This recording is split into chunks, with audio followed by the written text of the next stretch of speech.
मैं अपनी चाल चलन में चौकसी करूँगा। क्या भजन का लिखने वाला कह रहा है कि मैंने कहा। ये जो मैं शब्द है ना, ये घमंड को इंडिकेट करता है। Hallelujah, hallelujah. कह रहा है मैंने कहा, मैंने कहा। ये मैं शब्द जो है ये घमंड को संकेत करता है। मैंने कहा मैं अपनी चाल चलन में क्या करूँगा? चौकसी करूँगा। हमको अपनी चाल चलन में चौकसी करने की ज़रूरत है अंत के दिनों में। हालेलुया। हमको किसी और बात की ज़रूरत नहीं है। अगर हम चाहते हैं कि सारी चीज़ें अपने यथास्थान पर बनी रहें, अगर हम चाहते हैं कि हमारी परिस्थितियां अपने ठिकाने पर रहें, तो हमको कुछ नहीं करना, हमको सिर्फ अपने चाल चलन की चौकसी करनी है। जैसे अक्सर हम बताते हैं, एक बार फिर से बताऊंगा कि यीशु मसीह ने मरियम के विषय में एक गवाही दी कि हे मार्था, तू बहुत सारी बातों के विषय में चिंता करती है, परंतु मरियम ने सर्वोत्तम भाग चुन लिया है। आज कलीसिया में और संसार में मार्थाएं भरी पड़ी हैं। संसार में देखो, चर्च में देखो, मसीह लोगों में देखो, मार्था एक ढूंढोगे तो 1000 मार्थाएं मिलेंगी। यीशु मसीह की जय। लेकिन मरियम बहुत थोड़ी मिलती है। बहुत थोड़े होते हैं जिनके अंदर मरियम जैसी क्वालिटी होती है, जो सर्वोत्तम भाग को चुन लेते हैं और यीशु मसीह के चरणों को बने पकड़ के रहते हैं। आप ऐसे लोगों के जीवन में एक चीज़ देखोगे, चाहे उनकी परिस्थितियां कितनी भी डावाडोल हो, वो उनका जो आनंद है वो परिस्थितियों पर निर्भर नहीं होता। आपको पता है असली शांति क्या है, असली आशीष क्या है? कि आपके जीवन में सब कुछ बिगड़ा हो, कुछ भी आपकी इच्छा के अनुसार नहीं चल रहा हो, फिर भी आप अंदर से खुश हो, स्थिर हो। ये है परमेश्वर की प्रकटीकरण का एक चिन्ह। हालेलुया। हालेलुया। अगर आपके मन माफिक सब चीज़ें हो रही हैं और फिर आप खुश हो, तो मैं आपको एक बात बता दूं कि आपके जीवन से वो चीज़ें हटा दो। मैं आपको सही बता रहा हूं, आप बुझ जाओगे। बहुत सारे लोगों की जिंदगियां यीशु मसीह की वजह से टिकी हुई नहीं है। किसी को तो अपने धन का भरोसा है, लिखा है कोई तो अपने धन पर भरोसा करता है, कोई किसी चीज़ पर भरोसा करता है, किसी को बैंक अकाउंट पर भरोसा है, किसी को चीज़ों पर भरोसा है। बहुत थोड़े ऐसे हैं जिनके जीवन में चाहे कुछ हो या ना हो, उनका जो आनंद है उसका आधार यीशु मसीह होता है। हालेलुया। और परमेश्वर चाहता है कि अंत के दिनों में हम ऐसे ही लोग बने। वो कहता है कि मैं अपनी चाल चलन में चौकसी करूंगा ताकि मेरी जीभ से पाप न हो। चाल चलन की चौकसी केवल एक ही चीज़ के द्वारा हो सकती है। अगर उस चीज़ पर आपका नियंत्रण नहीं है तो आपकी सारी भक्ति निष्फल है, व्यर्थ है। और मैं नहीं बोल रहा ऐसा, बाइबल में लिखा है ऐसा। अगर आप याकूब की पुस्तक निकालेंगे, याकूब की पुस्तक निकालते हैं, वहाँ लिखा है,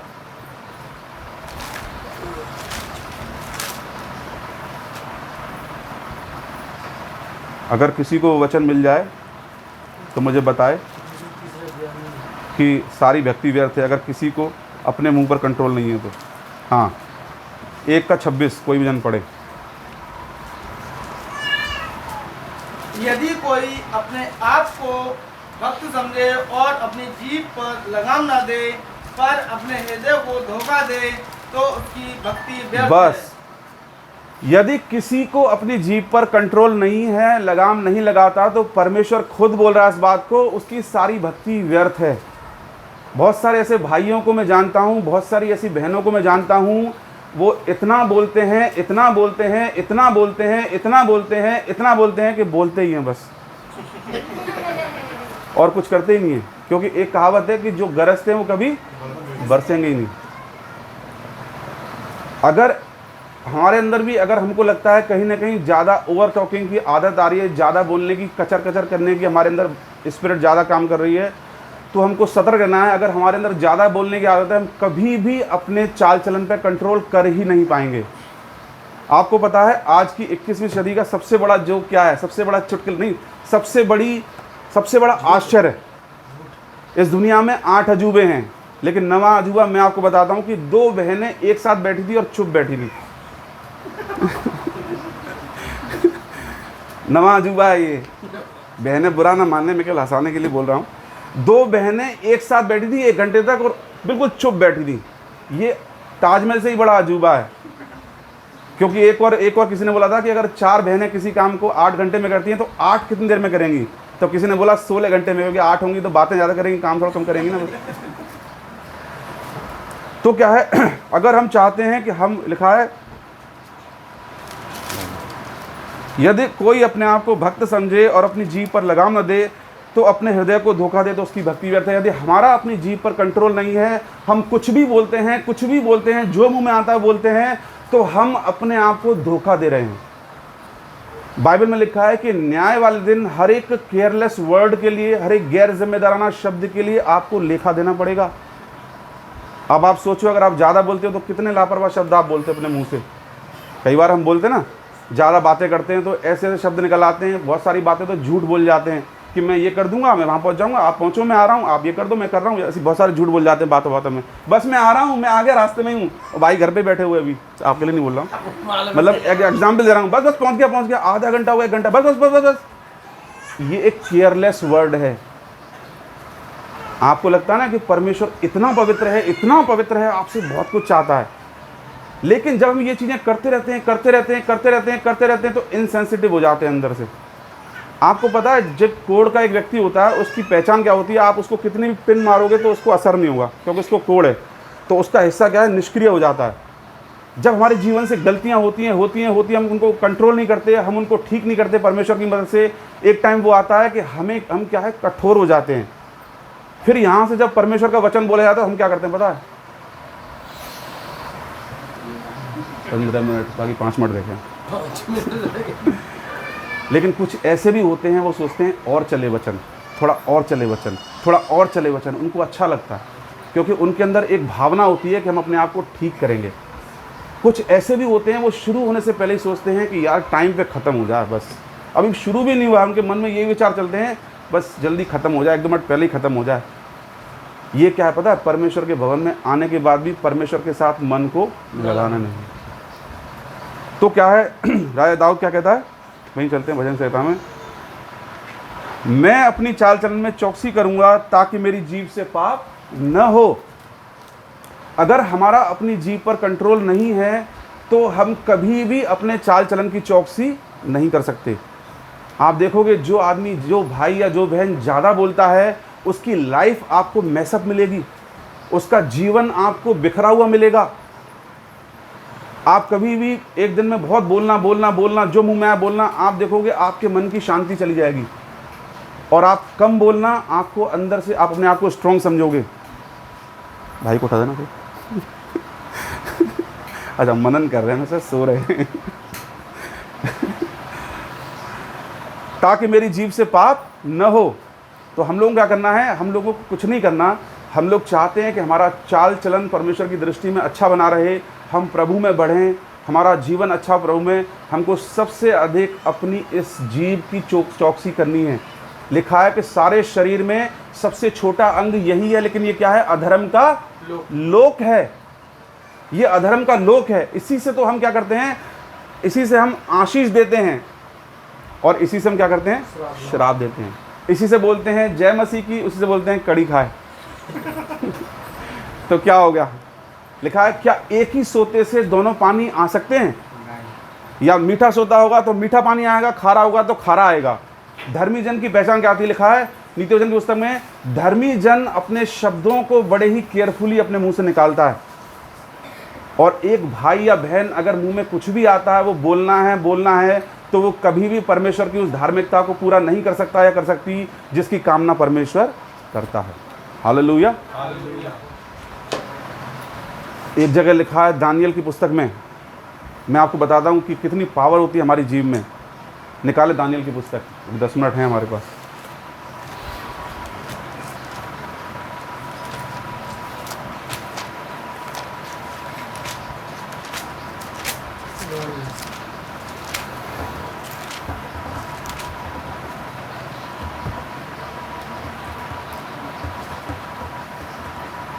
वहाँ पर एक बात लिखी है कि अभी शब्द नबूकदनेस्सर के मुंह में ही थे। अच्छा, शुरू में। हाँ, अगर किसी को मिल जाए।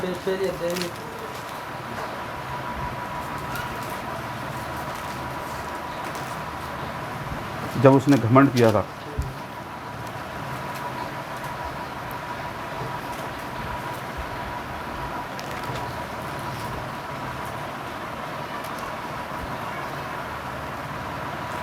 चलिए आप ढूंढते रहो, मैं बताता हूँ, तो मिल जाए तो बता देना, कब ढूंढते रहो।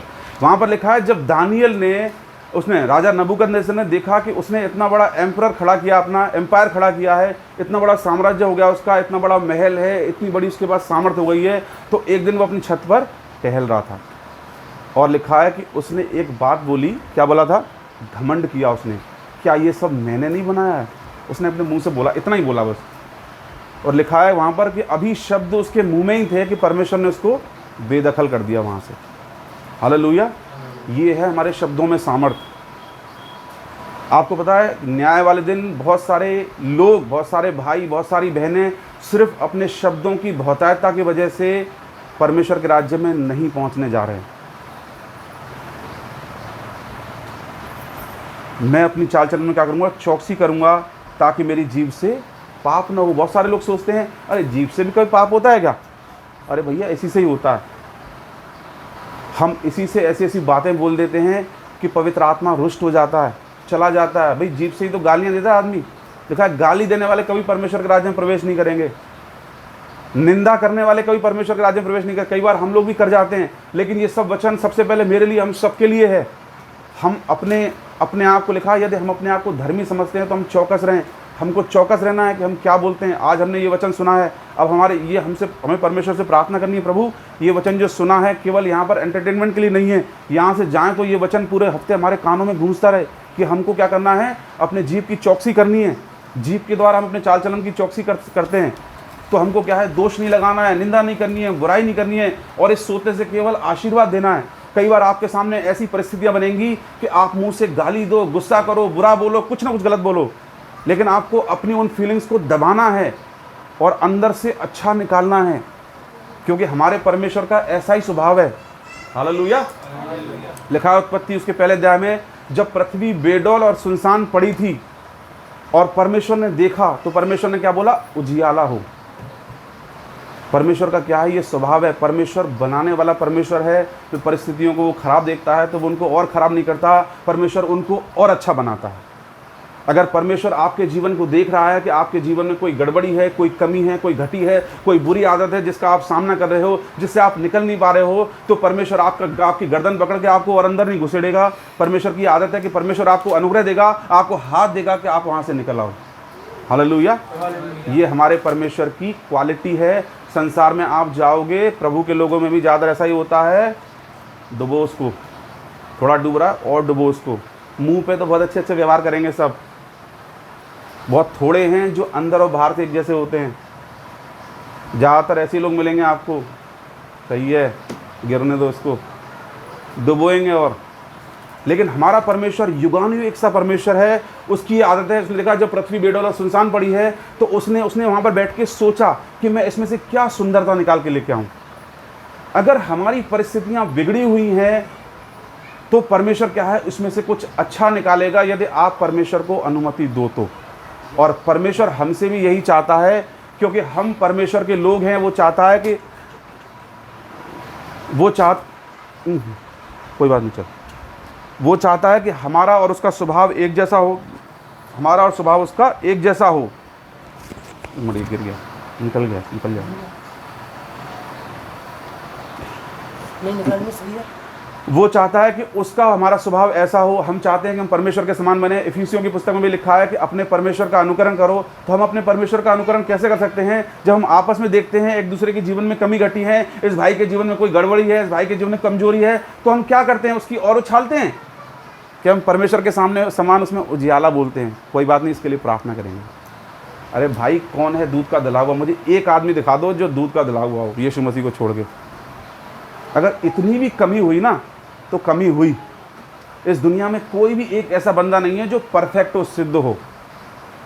जब परमेश्वर हमारा बनाने वाला है और हम कहते हैं यीशु मसीह के चेले हैं, दुनिया में धूम मचा देंगे, तो हमारा भी तो ऐसा ही स्वभाव होना चाहिए। अगर हमारा सामने वाला भाई कमज़ोर है, परेशान है, दिक्कत में है, किसी गुनाह से नहीं छूट पा रहा है, तो हम उसकी ढकी रहने दें, उसके लिए प्रार्थना करें, उसको प्रार्थना में उठाएं, उसको काउंसिल करें, न कि उसकी बुराई करें। हालेलुया। इस तरीके से हमें क्या करनी है? अपनी जीभ की चौकसी करनी है। और लिखा है जब तक दुष्ट मेरे सामने हैं। कब तक करनी है? जब तक दुष्ट मेरे सामने हैं। दुष्ट कब तक है सामने? जब तक इस संसार में हैं, आपके सामने दुष्ट रहेगा। आपका शैतान पीछा नहीं छोड़ेगा। जब तक इस संसार में है आपका पीछा नहीं छोड़ेगा।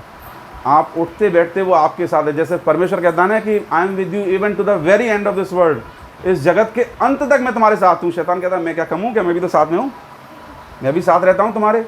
तब परमेश्वर हमारा फ़ायदा करता है, हमारा नुकसान करता है, पूरे दिन साथ रहता है। वो दुष्ट वो यही देखता है कौन सा ऐसा विचार डालूं उसके मन में कि वो विचार इसकी ज़बान पे आए और अपनी ज़बान से ये अशुद्ध हो जाए। इसलिए हमको क्या करना है, जीभ की चौकसी करनी है। और जीभ की चौकसी आप कब कर सकते हो, जब आपका मन आपके कंट्रोल में होगा। अगर आपके विचार आपके नियंत्रण में नहीं है तो आप कभी भी अपनी जीभ की चौकसी नहीं कर पाओगे।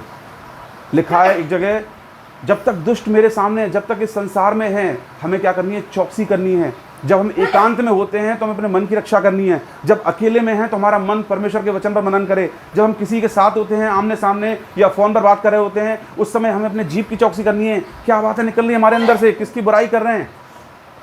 जब लोगों के साथ बैठे होते हैं तो उस समय अपनी जीभ की चौकसी करनी है कि सामने वाला बुराई करना है, हमको अपने मुंह को रोक के रखना है। टेम्पटेशन आती है हम बुराई करने की, कई बार कर भी जाएंगे, लेकिन इन चीज़ों पर मेहनत करनी है अगर हम अपने आप को वास्तव में भक्त बनाना चाहते हैं तो। और क्या करना है, कम बोलना है। हालेलुया। अगर आप चाहते हो कि आप सेवकाई में बढ़ो, आप अभिषेक में बढ़ो, आप और चीज़ों में बढ़ो, परमेश्वर के अनुग्रह में बढ़ो, तो आपको कम बोलने वाले व्यक्ति होने की ज़रूरत है। सॉफ्ट, सुनने में तत्पर और बोलने में धीमा। ऐसा बोलो, बाइबल में लिखा है, ऐसा बोलो मानो खुदा का कलाम तुम्हारे अंदर से निकल रहा है। बहुत सारे लोग तो ऐसे बोलते हैं, लगता ही नहीं है कि भाई कि प्रार्थना करने वाले लोग हैं ये ऐसे। हम लोगों को बहुत केयरफुल रहना। लिखा है कि जहाँ पर बहुत सारी बातें हैं वहाँ पर पाप अनुपस्थित नहीं होता है। अगर कोई भी भाई, कोई भी बहन अगर ज़्यादा बातें करने की उस आदत है तो बाइबल बताती है पाप होगा ही होगा। लिखा है वहाँ पर, मेरी बाइबल लिखा है कि वहाँ पर अपराध छुपता नहीं है, पाप नहीं अपराध। जिसके अंदर बहुत ज़्यादा बोलने की आदत होगी वो बातों ही बातों में गुनाह इतने कर डालेगा। लेकिन लिखा है जो अपने जीभ की चौकसी करता है वो अपने प्राणों की विपत्ति से क्या करता है, रक्षा करता है। जो भी भाई, जो भी बहन बहुत बोलने की आदत होगी, विपत्तियां आएंगी उसके जीवन में। और जो कम बोलेगा ना तो उसके जीवन में विपत्तियां भी कम होंगी। कम बोलेगा, सुखी रहेगा। वो अपने कम बोलने के द्वारा अपनी पूरी बॉडी को चेक कर सकता है, अपनी पूरी बॉडी को कंट्रोल कर सकता है। लिखा है याकूब की पुस्तक में, वहाँ लिखा है कि जीभ के द्वारा, लिखा है कि जहाज इतना बड़ा होता है जो प्रचंड वायु से घुमाए जाते हैं, लेकिन एक छोटी सी पतवार के द्वारा जहाँ चाहे वहाँ को नाविक ले जाता है।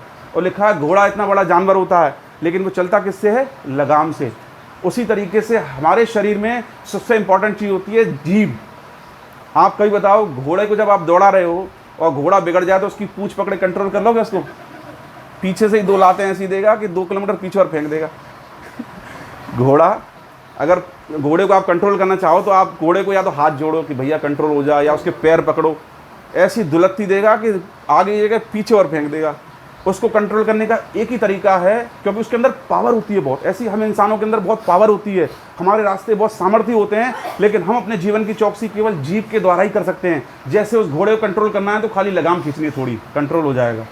अगर हमारे जीवन में कंट्रोल नहीं है, जीवन भटक रहा है, तो हमको परमेश्वर यहाँ ये बता रहा है कि जीभ की चौकसी करनी है, जीवन अपने आप सही हो जाएगा। आप ये सोचो कि बहुत सारी चीज़ें कर लूँ तो कंट्रोल हो जाएगा, नहीं होगा। ऐसे ही जहाज इतना बड़ा होता है लेकिन छोटी सी पतवार के द्वारा नाविक जहाँ चाहे उसे वहाँ लेकर जाता है। इसलिए हम लोगों को क्या करना है, कई बार हम होते हैं, मैं अपने जीवन के बारे में भी ऑब्जर्व करता हूँ। मैं किसी के साथ बैठता हूँ, मेरी आंखें खुली रहती हैं कि सामने वाला क्या बोल रहा है। मैं अपने बारे में भी सोचता हूँ मैं क्या बोला। मुझे अपनी कमियां मालूम है, मुझे हर एक व्यक्ति की परमेश्वर कमियां दिखाता है कि अब ये क्या इसके जीवन में चल रहा है। कई बार मैं देखता हूँ कई बार मैंने क्या बोला, लोगों को देखता हूँ, कई बार मैं देखता हूँ कि अभी तो प्रार्थना में, अरे प्रभु, और प्रार्थना के बाद ऐसी ऐसी बातें मैं देखता हूँ जो होनी नहीं चाहिए। प्रार्थना में तो ऐसा लगता है कि बस पवित्र आत्मा तो कबूतर से भी बड़े शेप में इस भाई के ऊपर उतरा या बहन के ऊपर उतरा, लेकिन उसके बाद बातों से लगता है कि हाँ इतना नहीं था, ये ज़रूरत से ज़्यादा था। तो हम लोगों को क्या करना है, हम लोगों को अपने चाल चलन की चौकसी सिर्फ एक ही पार्ट है बॉडी में जिसके द्वारा आप कर सकते हो, वह है जीभ। और परमेश्वर से अनुग्रह मांगना है। अगर हमारे अंदर ज़्यादा बोलने की आदत है, केवल एक ही तरीका है जिसके द्वारा अपनी जीभ पर कंट्रोल कर सकते हो। एक तो मेहनत करनी है आपको, दूसरा प्रार्थना करनी है। प्रार्थना ज़्यादा करेंगे तो आप, ये भी एक स्पिरिट होती है, दुष्ट आत्मा होती है जो ज़्यादा बोलने के लिए मजबूर करती है, उससे परमेश्वर क्या है आपको छुटकारा देगा। और कम बात करेंगे तो हमारा जो लिखा है, सुनने में तत्पर और बोलने में धीमे बनो। आजकल आपको बहुत कम लोग ऐसे हैं जिनके पास बहुत ज्ञान है और आप उनको चुप रहने के लिए बोल दो। किसी के पास थोड़ा ज्ञान आ जाए तो वो चुप रहना पसंद ही नहीं करता, वो बोलेगा। हम लोगों के पास, हमें अगर थोड़ा सा भी पता हो गया तो हम सुनने की बजाय सुनाना ज़्यादा पसंद करते। किसी ने आधी बात बोली तो हम पूरी बात बोलेंगे उसको। ऐसे नहीं, ऐसे बहुत थोड़े होते हैं जिनके अंदर बहुत कुछ भरा होता है पर वो चुप रहते हैं, कहते हैं बोलने दो सामने वाले को। ये क्या है, मैच्योरिटी होती है। हालेलुया। हर चीज़ बोलने से ही हमारी जाहिर नहीं होती, कभी कभी हमारी एक्शन से, क्रियाओं से भी जाहिर होती है। इसलिए हम लोगों को क्या करना है, अपनी चाल चलन की चौकसी जीभ के द्वारा भी करना है। हम भाई हैं, बहन हैं, अगर हम कहीं भी बैठते हैं, हम प्रार्थना के बाद किसी के साथ बातें करते हैं तो हमें चौकस रहना है। हम किसी की बुराई तो नहीं कर रहे हैं, निंदा तो नहीं कर रहे हैं। हमसे हो भी गई, तुरंत उस टॉपिक को बंद करो, परमेश्वर से माफ़ी मांगो, प्रभु इन चीज़ों को सही करने की ज़रूरत है। बहुत सारे लोगों को पता ही नहीं पड़ता कि ये भी गलत है।